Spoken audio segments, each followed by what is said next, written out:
Magandang araw mga bata.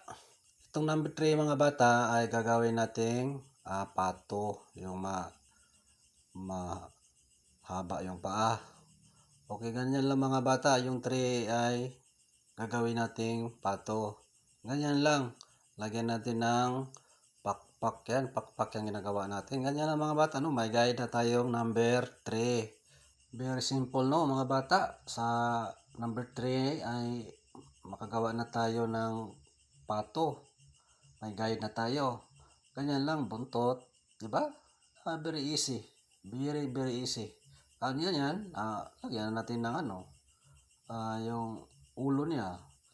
Tapos yung pitay niya, yung sa ulo, yung patong. Ganyan, lagyan itong kulay pula. At lagyan ng mata. Diba mga bata? Napaka-cute na pato. And then, siyempre, lagyan na natin ng paa. Mahaba yung paa. Di ba? Parang pato to, parang ibon sa hindi ko alam ba, basta pato to. Ayan, di ba? Mga bata. Tapos, ayan.